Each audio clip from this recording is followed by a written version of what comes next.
Hey everyone, welcome to episode 52 of PixlFeed Radio. I'm here with my friend Rob Cosman. Rob, how you doing today? Good, man. I'm excited to be here. I'm excited to have you. We were just talking about that right before we went live. We're going to talk a little bit about Amazon FBA. Actually, I can actually say that I kind of know how Amazon FBA works, but I never actually dabbed myself, which usually I dabbed into everything, but that's the one I haven't touched because I know it can make you a lot of money. Obviously, we know how powerful Amazon is, but I just haven't taken the time to learn it because I just haven't had the time, and I've been doing well with my brands and all that stuff. So, but I know there's a lot of people that don't know about it, and you can make a lot of money. You can travel the world. Where are you at right now? You're in Guatemala right now? Costa Rica. Costa Rica. Okay, there you go. So he's in Costa Rica right now while printing money from Amazon. So before we get into that, before we talk about Amazon FBA and all that good stuff and the Facebook group, let's go back. So were you always an entrepreneur? How did you get started? Or did you have a quote unquote job and then you started doing something on the side and then, that's how you became an entrepreneur? Well, I mean, when I was growing up as a kid, I was always, trying to do a little hustle, obviously paper route. I used to take back a bunch of beer bottles. That was one of my big things. I collect beer bottles down at the marina because all the guys used to go out in their boats and they'd drink like crazy. And then they'd leave them all in the, the recycling, and I'd pick them up, every Monday morning kind of thing. But I always, just kind of hustled on the side. And then in university, kind of created my first website when everybody was, I graduated university in 2000. So everybody was, just kind of in the .com boom, and, everybody was selling stuff online. And this was before PayPal and everything. And I was like, man, I need to sell some stuff. And so I kind of first created my first website. This was way back before even Shopify, PayPal, any of that stuff. So literally I actually started with, I took an Amazon website. Amazon was out for a few years, and I just, right click, save as, and I tried to learn how to write some HTML in this terrible front page editor. And that's when, I kind of first got started, and, kind of over the years did a few things, but for the last probably 8 or 10 years, I've spent a lot of time selling on Amazon, and that's kind of what my niche is now. Yeah, while you were trying to figure out how to make money, I was too busy partying in college because that was my sophomore year in college at Florida State. So I was busy partying, downloading music from Napster, and I did play with HTML, but I knew I wanted to do something online, but I didn't take the time to actually look into it because the necessity wasn't there. Let's just say it. I was making money, so I was like, it wasn't like, oh my God, I got to figure this out. And I regret that so much because now of what I do. But that's cool that you dipped right into it back then and started learning a bit back then. That's a huge, huge advantage, obviously. Yeah, I did that kind of earlier on when I was, I'm like, hey, everybody else is making money online. I got to figure out how to do it. And what I was actually doing was I was selling, you ever hear toll painting? Like wooden craft products that people get, and it's, you put it on the wall, and ladies, mostly ladies, would take a course and learn how to write nicely, like welcome to the home and some script, and paint it all kind of Easter egg colors. Yeah. It was really big for a while. And my father was a manufacturer, and I was like, I need to sell some stuff. I don't know what it is. He's like, well, I'll sell you some stuff if you want. And I was like, okay, sure. So I created this website, and we started selling these craft products. And I had, you put out a site, and you're like, okay, where's everybody? And what I ended up, nobody was there. Yeah. But what I ended up finding was that there was groups of these women that were teachers, and they were congregating in chat groups. So I joined a couple of these bulletin boards, and it was just really nice, and kind of told them my stuff. And it worked out really well because these women would run courses. So they weren't buying one or two, they buy 10 or 20 or 30 of an item. And then they keep coming back because they just run more courses. And then I was like, okay, now I found it and I cracked the code. So we did really well for that for a few years. And then, you talk about party, and I actually moved to the Cayman Islands and lived there for 3 years. And I kind of put the whole internet business on hold and selling, and yeah, lived in Cayman, made some tax-free money. Nothing wrong with that, man. I'm assuming that's before the kids and the wife, right? Oh yeah, I met my wife down there. You did? That's awesome. Oh, yeah. That's awesome. No, man, that's cool. I always joke around. I'm like, I wish I knew back then what I know now with everything that's digital marketing and stores in general, websites in general, and conversion rates, emails, back end sequences, and all that good stuff, man. I mean, that's what, that's where the Titans came out from that era. They already had that knowledge in there, and they just knew how to apply it at that time and take advantage that it was so cheap. And the audiences, there was barely any competition, obviously. That's cool, man. So let's talk about, for those of you that are listening or watching, they don't know about Amazon FBA, because I think people get a little confused when it comes to selling on Amazon and what FBA stands for and the other ways that you can do it. So why don't you break it down a little bit for the audience, and we'll go into how it's done and all that good stuff. Sure, because there's obviously everybody knows Amazon, but there's 101 different ways to make money on Amazon. Right. So Amazon FBA, which is commonly referred to as fulfilled by Amazon. The FBA is fulfilled by Amazon. So that's when you get your Prime membership. You pay whatever it is, $70, $90 a year, and that kind of gives you free Prime shipping. So the big thing with Amazon FBA is it allows third-party sellers like myself and other people to sell on their platform. A lot of people don't necessarily realize that when you go to an Amazon listing, you see there's an item and it's like buy now, add to cart, free Prime shipping. And quite often it says, sold by and shipped by Amazon, but sometimes it's like sold by Rob's Crazy Deals, shipped by Amazon. So people like me can take our items and send it into Amazon's warehouse, and it sits there until a customer purchases it. So that's the great thing, is I can pack up a whole bunch of things, ship it into Amazon's warehouse, and it just sits there. And then on the back end, I adjust my pricing, and it eventually sells. And then Amazon takes it, grabs it, throws it in a box, ships it out to the customer, and then sends me the money. So, okay. So obviously Amazon does all the work for you. They're going to take a fee. I don't know. I think last time I heard, and correct me if I'm wrong because I'm not sure, but I think last time I heard it's like 30% of the sales. So they'll take about 15%, depending 15. Some categories are less. Like for instance, consoles, like gaming consoles are less, but let's just say 15% on average. So they'll charge you that for whatever you sell it. So it's $100. They're going to take 15% of that. And then they're going to charge what they call like a pick and pack fee. And that's their fee based on, weight and size and everything for them to go grab the item, throw it in a box and ship it out. Okay. So I always watch the videos, especially on TikTok. People are doing it all the time. Like they'll show it's like, all right, I'm looking for stuff today. And they'll go into like a thrift store and then buy like 100 books, and they have like an app and they're scanning all these books. So obviously to make it work, you got to know what you're doing, just like everything else. So what is it that you have to look for as far as the inventory goes? Like, how do you know what's going to sell and what's not going to sell? And obviously I'm assuming you have to rank your items to either by keywords, descriptions, and then you can run ads to it as well, right? Yeah, you can, or you don't need to. It all depends on your model. Like some people will go and create their own product, and that's usually what they call private label, where they buy something in China, put their own brand on it and send it in. And, then they've got to do copywriting and description and ranking and, send coupons and try to get reviews and all that crap.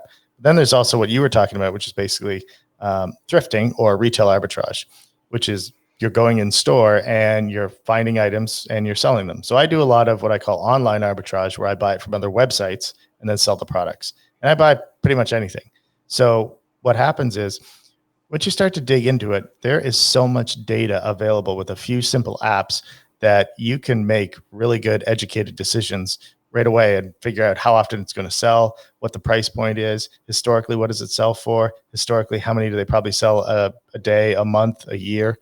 So you're reading data and then you're making a decision based on that. So if you look at a regular listing, if you scroll down, it'll say like what the sales rank is. So the lower the sales rank on an item, the more popular it is. So if you see a toy that's got a rank of like 1,000, that is literally selling probably right now like 100 items a day, no problem. It's crazy. So then, hold on. So the higher the rank, the more it's selling, right? Lower the rank. Oh, the lower the rank. Yeah. Interesting. So if you see a toy that's ranked at like 100 right now, it's easily sold like maybe even a couple hundred a day right now, just because we're going into Q4 and the sales velocity. So what you do is very simple, you can download the Amazon Seller app. Once you sign up for an account to sell, it's like $39 a month for a professional plan. There's a lower one, but whatever, you buy that.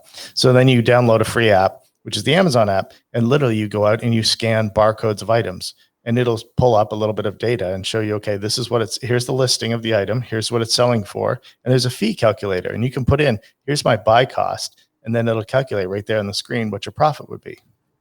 That's amazing, man. See, this is why like I look at it all the time, but it's just like I never gone deep all the way because I have, I have my own brands and stuff like that. And that's enough work as it is, and with clients on top of it, you know what I mean? And I believe that if you're gonna do something, you become an expert on it. You become really good at it, and not just try to like do everything. You know what I mean? So Totally. for somebody who's so I know you offer coaching as well, and you teach this stuff to people. But if somebody is listening to this and is looking to get into it, because they can be intimidated by the whole Amazon thing. I get intimidated by it just because I logged in there once in Seller Central. I'm like, I don't even know where to start, and I know what I'm doing kind of, but I did find out some of the apps that you mentioned where you can see how much, if you buy it for X, it'll make this much and all that good stuff. So what do you recommend people to get started? What are the basics that they need to know or they need to learn before they go in there? So, one thing that I see, especially with Facebook ads, is that people try to go in there without having a clue on how to run a Facebook ads. And they think because they throw money at it, it's just going to print money out and you're going to become a millionaire overnight. That's not the case. You need to know what you're doing. So I'm assuming it's the same with FBA. So when you're teaching people this stuff, or when we're talking to somebody who's looking into getting into it, what are the basics that they need to know, they need to learn before they even dive into it? So the first thing is there's one app called Keepa, and you can install this on your desktop. It's a free app. You can get a paid one. The paid one gives you the sales rank, which is key. But at least starting with Keepa, what it'll do is it's a Chrome plugin that's on every other browser too. It'll give you a graph of the historical pricing of the product that you're looking at. So it's really neat. So your regular Amazon listing shows that, but then below like the images, it'll show the graph, and you can see historically what this item is priced at. If it goes up, it goes down. You can set alerts, hey, if it drops to, $20, send me an email, and it'll send you an email if for some reason that price drops to that. That's kind of the game changer. And that's the first one, because then as you start to read and understand the graphs and understand sales ranks, then you can start to figure it out. So you start with Keepa, you get an app. I use another one called Profit Bandit, and basically it's on my phone. So if you go out to a store, you just scan a barcode and it'll show you, what the current offers are. You type in what you can buy it for, and it pops out right there. Hey, this is the profit you're going to make.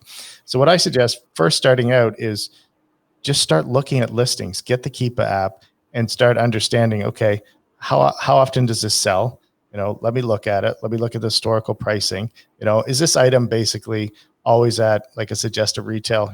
Things have a suggested retail price. Like, let's just say it's right now it's Mario Kart Live. That's a hot one. So it's always at like, say, $100. Now, if I go and I look on Amazon, and right now all the offers are $175 and it's $100 in store, and after fees, I get a winner. I can make money at that. So it's understanding, learning some of the ranks, and just scanning stuff and doing the calculations. And, very simple. Walk into Walmart clearance and just scan the clearance stuff. And, you scan it, you look at the sales rank and look at the cost and see if you can make some money. If you're just starting out, buy it. You don't need to buy 10. You don't need to buy 5. Just buy one item. Like, learn very basic. Buy an item, learn how to package it, learn how to ship it into Amazon, going into Seller Central. You're right. The first time it is intimidating, but there's all kinds of information and free videos on Amazon that shows you, how to do it, how to prep it, how to label. But just do it. Just grab a couple items. You talked about books and people going in the thrift stores. Books are huge because, obviously that's where Amazon first got started, but buying used books is fantastic. I never really did it, but a lot of people first starting out will, because it's, 50 cents, $1, $1.50 a book. And they sell it for, 10, 15, 20, 30, textbooks, whatever, it's low risk, right? You don't need to spend, I know guys that start off and they're like, hey, I'm going to go get my product made from a manufacturer in China, put my own brand on it, get my own photos, this, that, they're like $5,000 in and they don't even have the item, for sale. You can start with like $100, $50, like even stuff around the house. It's simple. You don't need to spend a whole lot of money, but then you take small calculated risks, and then you sell stuff, and then you realize, wow, okay, I can make money at this. Then you start to repeat it. Then maybe you go a little bit further. Okay, instead of buying just one, now I feel a little more confident. I buy 2 or 3 of something.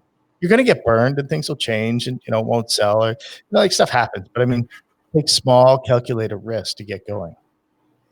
Yeah, I buy all my books from Amazon used. I never buy new books just because I like them used, because people sometimes write notes in there. And I don't know, man, I'm old school like that. I like the smell of the book when I open it. And, I buy them like in almost new condition, but still It's like a brand new book and you get it for a quarter of the price. I'm assuming somebody found it and they put it in there and I bought it from them, which is, sometimes you get a thank you note, which is kind of cool. I love the fact that I'm helping other people, instead of just buying it brand new from the manufacturer. I feel horrible saying that, but it's the truth, It's like, why buy it new when you can save some money and, it's like help somebody with their business. Like, why not?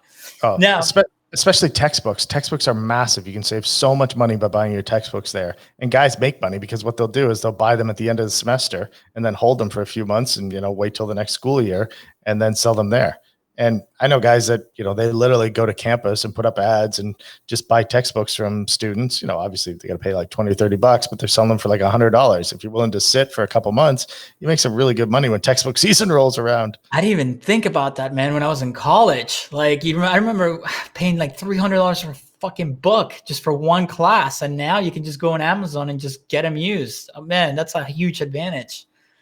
That's cool. All right. So a lot of people, so generic items, what I call generic items. If you're not doing the whole, I went to China and built my own thing or whatever, which you shouldn't do unless you have experience and you have the data to back it up. First of all, I've talked about this many times, but you're starting out and you're competing against, other people selling the product. Do you recommend like racing to the bottom, meaning like the cheapest price, or is there a way to offer more value to justify the price? Like when I do funnels, I don't race to the bottom. Even my stores, I don't race to the bottom to sell the cheapest. I offer value on top of it to make them buy. So I'll bundle stuff together. Is that the same way on Amazon at FBA as well? You can do that on Amazon as well, or is just the price basic pretty much? If you were doing your own individual products, like I know some guys, they'll do bundles where exactly that they can, they combine two like items that are commonly purchased together. They create kind of their own listing. And then they save on that pick and pack fee. They still got to pay the 15%, but they save on that handling. Instead of picking up two items and paying, $5 each, it's only one. So they do that, but I don't. And most people, you don't need to. I mean, I'm buying a hot toy. I'm buying Mario Kart Live, and this is what it is. The guy next to me bought the exact same one at a different Target, and I bought mine at Walmart. And then we just flipped it on Amazon. So then it's just about, okay, sizing up the competition. And there's other tools, like I use a tool, Keepa has it as well, but I use one called How Many, and it'll actually show me what my competitor's stock is. I use one called AZ Insights as well. And so I can see, okay, here's all the other sellers of the exact same Mario Kart. And this guy has 3, this guy has 1, this guy has 6. And if I can figure out, okay, based on the sales rank, this is selling 50 a day, this guy is going to go through his inventory in, a couple hours. So I'll just keep my price up a little higher and wait till mine comes. I love it, man. You're so like casual about it. You're like, oh, yeah, that's we're like doing, when you have your own store and stuff like that, and you don't have that huge traffic coming from Amazon, you got to figure out ways to monetize that traffic as best as you can, right? Right. And so this isn't, you're not, when you have your own Shopify store, you're like, great, they come in. What else can I add? What's the upsell? How can I increase that basket size? I've already paid so much to bring them into my store. I want to maximize it, get them on my list, all that. They're not getting on your list. You're not going to sell them something else. They're coming to buy that one item from you. Amazon will serve them up and find the customers for you. That's what you're paying for, is the traffic and all that hard work. You don't have to do it. Now, the flip side is it's a commodity, and, it's an item. It's, it can be a race to the bottom or not, but it's up to you. So for what I do is, some people, they have a screen and they look at their sales all the time, and it's like, $200 today, $400. I look at the individual orders because I want to keep an eye. If I see something that starts selling really quick, I quickly open up the listing and take a look at it and see what's going on. Did I price something incorrectly? Has everybody else sold out? Because at that point, chances are I'm going to increase my price. If I start selling too fast, and I'm like, I'm missing out on profits. I need to bump my price up because something's happened. Either everybody else has sold out and now I'm hitting it. Again, if I can squeeze an extra couple bucks out of it, I've already done all the work. I already bought the product, shipped it in. So that allows me to maximize my product. So I keep an eye on things. It's crazy. When you wait till like Q4, on Amazon.com, and you've got a hot toy, you got it priced up, way too high compared to what it is. And you decide, okay, you're getting closer. Like, okay, it's December 10th, it's December 15th. And you pick that time and you're like, okay, I'm going to sell it now. And as soon as you drop your price, all of a sudden, boom, boom, boom, boom, sales come flying in. It's so crazy. You're like, I got 60 items sitting here. And then you're like, okay, I'm going to take the buy box. I'm going to be the lowest cost guy right now. And that's just like, that is awesome. It is crazy. So that's your version of us when we see like the spike in traffic in Q4. It's just like ching ching ching ching ching ching ching ching. It's like, this is the best, man. But it's also a game, and I always joke. Remember, like in Braveheart, where all those guys are standing there, and they're getting ready to hold the line, and he's yelling, "Hold!" It's just like that. You're holding your price. You're waiting. You're like, no. And then it's like chicken, right? Because it gets closer to Christmas, and then when it gets really close, you're like, okay, if I'm past December 20th, no one's getting it, or like you're just trying to, how long do you want to wait, right? I do the same too. Like with the stores, it's like, okay, I know our shipping times because now like we keep storing stuff in inventory. But I remember back in the day, drop shipping, I'd be like, all right, what's like the last day I can still get sales before I cut it off? Because you want to make sure people get their stuff before Christmas, because one, you're a pretty shitty person if you do that on purpose, and two, you want everybody to get their stuff on time. And that was like, I was in contact calls and messages with the suppliers. I was like, don't lie to me. Don't fucking lie to me, because I know how you guys are. You got to tell me when's the last day I can do it. And, they will tell you, it's like, you got one more day. And I'm like, yes. And it's like, all right, I got to cut it off now. And like, every time I cut it off, it just hurt, man. I'm getting goosebumps just thinking about it. It's like, but that's what drives you to, building a real brand if you're doing Shopify and stuff like that. But and now this year with COVID and everybody's backed up, everybody is just shopping online. No one's going to the malls. I think it's, already the check-in times and shipping times, everybody from UPS, USPS, everybody's coming out saying, hey, it's going to be crazy. You ship your stuff early. So, unfortunately, you can't wait as long, I don't think. Because, if people are going to get it late, it's going to come back. They're going to get angry and get refunds and, Yeah, it's not fun to deal with. But I used to listen to people. Heard people bitching about like the Amazon fees and all that stuff. And I'm like, dude, like, you don't understand. Like, they're paying for your traffic. They're optimizing your listings. I mean, like, what else do you want? All you have to do is just put a little bit of work on them, unless you grow up massively like you have. But let's say it's something you're doing on the side, man. All you're doing is just finding something, scanning it, ship it out to them, and just list it, and it'll sell at some point. I mean, you're not doing anything. Try running a store from scratch and bringing the traffic and all that. That's a lot more work, 100%. But people don't necessarily know that, right? You know that because you've done that. You've created your own brands. You're driving traffic. You know what it takes and the cost to get a customer. Amazon does all that work for you. So you know what? I got to pay them 15%, and I can just kind of casually show up. If today I decide I got more money and I'm going to go around to a bunch of Walmarts, or I'm going to buy some stuff online, I can. If I decide to take a month or two off, I can. That's the great thing. Your business. If you decide, hey, I'm going to take my Shopify site off for a month, good luck. No, yeah, exactly. So you pay for that. And then you don't even have to deal with customer service because they have their own customer service support, right? So you just get a ticket saying, hey, they want a refund. What do you want to do? I'm assuming, or is no. So they just do it. They just process it. Unless you merchant fulfill, it means you ship it out. Then you have a little bit more control. Now it's a double-edged sword. Now, customers can be jerks. People are. I just wanted to rant the other day about this. So, okay, I'm going to tell you what happened just to get you some flashbacks if you ever did Shopify. So I had one guy, he sent an email that the package didn't show up. So we're like, okay, that's weird because we ship all our stuff, from here. Like, all right, that's weird. But stuff gets, it gets either lost somewhere in a distribution center. Sometimes it gets lost for good. So we have to track it down.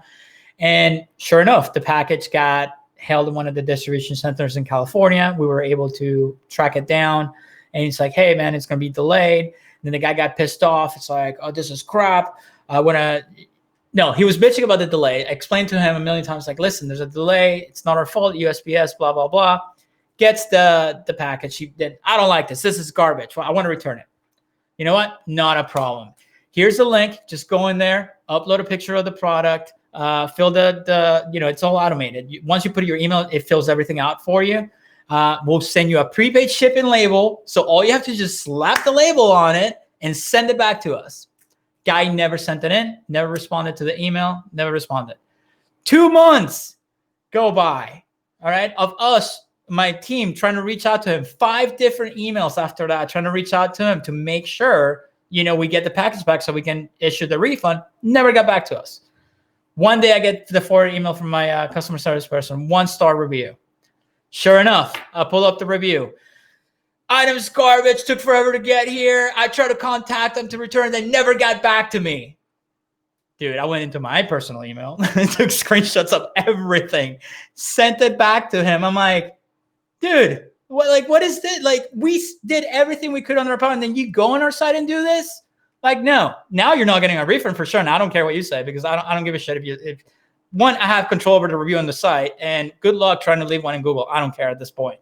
And that was the end of that. I was like, I'm very lenient when it comes to customer service and making people happy under like certain circumstances, because I like to be treated, the same way if something happens. But, I guess it's something. I grew up working retail too, in restaurants and all that stuff. So I always learned to be nice to other people, and how the process works. And you can't do that to people where it's not even the company's fault. You know what I mean? So with Amazon, they're trying to do the same thing. They're trying to keep everybody happy, but that kind of sucks that you don't have control over that. But at the same time, they're giving you all this traffic and doing everything for you. There's no room to bitch, man. There's no room to bitch. Right. And that's the flip side. And one of the biggest, crappiest things is that Amazon says that they're not responsible for customer damage. So what happens is a customer will order something, break it, or not like it, and rip up the box and then send it back. And then they refund the customer, and then you get the item back. And then you say to Amazon, well, this is jacked up. I can't sell this. And they're like, we're not responsible for customer damage. So then you got to eat it. Yeah. Yeah. But you know what? You got to pay to play. Facebook is the same way. You know how many times I got ad accounts, banned by Facebook, or, they disrupt delivery, and then all of a sudden one campaign spends thousands of dollars in like an hour. You don't get a refund. You don't get anything. I mean, that's the price you pay to play with these huge corporations. But at the same time, if you know what you're doing, the rewards that you get are amazing too. So it's like a 50-50, Hey, I hate getting returns because I look at it and I know people scam me. I mean, I sell a lot of shoes. So I'll get like shoes back, like, oh, football cleats. And I'm like, oh, you went and played a game in them.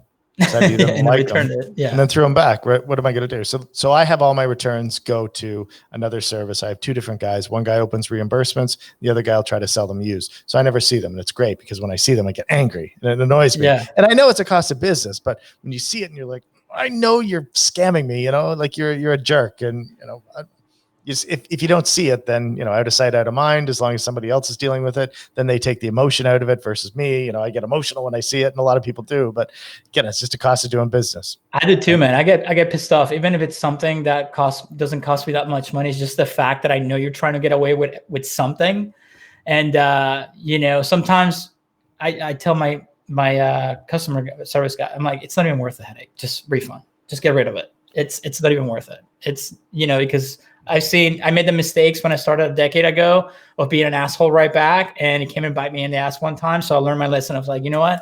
It's not even worth it. You'll make more money. Just let them go. Get rid of them. You don't want them on your list. You don't want them anywhere near your stuff. You know what I mean? There's always more people that are going to come in. But let me ask you something. So since you're buying stuff online, so you're not actually going out there, yourself, to find the stuff at, let's say, Walmart or thrift stores and stuff like that. I never even thought about going online to buy this stuff. So I'm assuming, are you going to like auctions, that they sell things by the bin, like Walmart, stuff like, because I've seen those too. Anything like that? Or you just do your, the cost of things, and you have certain websites you go to, and you can pick, what you're looking for type of deal? Yeah. So, I used to do that. Like, I've obviously gone to stores and, gone to Nike and outlets and places and buy stuff. I've gone to some of these liquidators. You got to be careful with that, because if you ever get issues, you got to make sure that your items are good and they're authentic. Because if you ever get inauthentic claims, or, people are jerks, right? They read it, they get a Nike shoe and they're like, oh, this thread is off. I think it's a fake. Next thing you know, you got to produce all these receipts and how you bought them, and, show Amazon that, no, it's not a fake. And, there's issues with that. So you got to be careful in what you do. Obviously, never sell Beats by Dre that you buy on Alibaba. They're all fake, like things like that. You got to be, but stuff, like I do sell a lot of Nike, and I usually only source from Nike stores. So then if I do have an issue, I'm like, no, I bought it directly from Nike. Here's my store receipt. So yeah, you've got to, like, I only buy from basically websites. So part of my framework and my strategy is I have a core websites that I go to, and I've developed them over time. And what I teach people to do is you start with a basic good website. So you test them. So you figure out, right now I probably only got about 10 websites that go to on the regular, 20 in total, because I just find, I can spend. I don't have limitless amount of money. So I just go to websites like take Walmart, for example. I don't go to Walmart because a lot of people source it. I'll go to the smaller ones, like miniature gaming and things like that are smaller, niche websites with, not Target, not Walmart, not Kohl's. I know guys that do it and they do fine, but it's easier. More people do it, more competition. But literally, I just go to websites and I just start off, and I know my website. So I'm like, okay, Thursday they put out their flyer. Let me go through the flyer. Let's see what's on deal. Because those items I can buy cheap and sell them for the regular price. Then I start to look for, maybe exclusives in that store, like Walmart has them, Toys R Us in Canada, because I source in Canada as well. And then I'll start to look at those things. I do a lot of Amazon flips where I will buy from Amazon and sell it right back on Amazon. Inception, man. Inception right there. That's amazing. Amazon's like every other retailer, right? They've got stuff that they want to clear out, or for whatever reason, they put it on deal or a daily deal, or you find the items that are hot. And if you can identify it's hot, like I buy from Amazon and get it and then send it right back in. I do it between I'll buy from Amazon.ca to .ca. I'll do com to com. I'll do com to CA, CA to com. Like I'll flip them all 4 different ways. Amazon's a great supplier because they will let you buy it. Some items only let me buy like 2 or 3, like DVDs, they might limit, but sometimes I can buy toys. I can buy like 20, 30, 50, 100 at a time.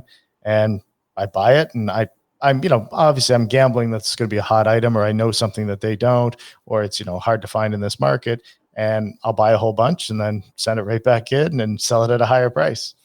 That's amazing, man. I love, so basically it comes down to knowing your data, like anything else. If you know your data, if you know how to look for a bargain on any website, if you can get that deal where they do a sale or anything like that, and you can get your hands on that item, knowing that it sells on Amazon, it's just basically sending it in, writing your description. I'm sure there's tools out there that will give you the keywords that you need. You don't even need to do that. The listing is already there. Amazon has a listing pretty much for each item. If there's not, you can add one, but basically you're scanning and this is the listing and this is the description and this is the one listing that everybody uses. It's not like eBay where you got to, so you don't even have to write any of that. You just choose the price and that's it. Exactly. Dude, what am I doing with my life? Are you kidding me? That is amazing. I didn't know that. I thought you had to sit there and actually write the description, put the tags. None of that. Literally, I look at it, I scan it, I add it to my inventory. I say, what's my condition? New, used, whatever. I say new, and I put in my price, and I say, yep, create the shipment. That's it. Add it to your inventory. Wow. Obviously, there's some more things, depending on brands. Some brands are gated, some categories, whatever. But, that's basically the gist of it. Yeah, you don't have to create anything. I don't have to write anything. SEO, tags, none of that, pictures, none of that jazz. It's all there. Like, that's why it's not the Wild West. It's one listing per an item. Dude, anybody watching this on YouTube, look at my eyes. There's dollar signs in my eyes right now because I thought you had to do all this extra work, and that's why I put it off for so long. Now I'm going to go out, and next time I'm out, I'm actually going to go out of my way this weekend and just buy some stuff and just do it just to do it, just to play with it. Absolutely. Just scan items. And, as you start to learn, you scan it and see what the price is, and you'll find things.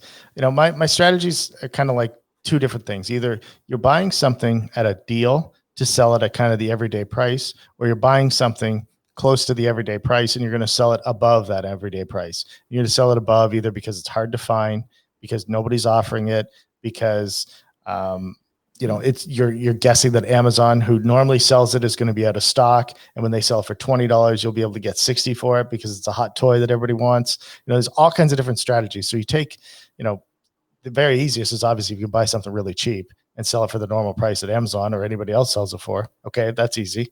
But then you can also take a bit of a gamble. So like in the summer, when COVID first started, I was selling all kinds of webcams. I was selling lots of Legos.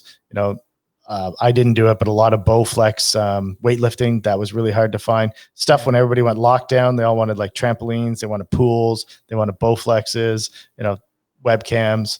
I think they're still going to do well. And literally just buying it from Amazon, flipping it back. Yeah, I was telling people when COVID happened, it's like it was one day of like, oh shit, what are we gonna do? What's gonna happen? And then like traffic stopped, clients freaked out, stopped all spend, whatever. I'm like, and even under contract, I was like, yeah, we'll pause it because we don't know what's gonna happen, and we'll figure it out. And then the next day, it was like Black Friday all over again, man. Traffic just went whoom through the roof, and I was like, holy shit! And that went on for like a good 3 months. It was crazy. It was insane. Oh yeah.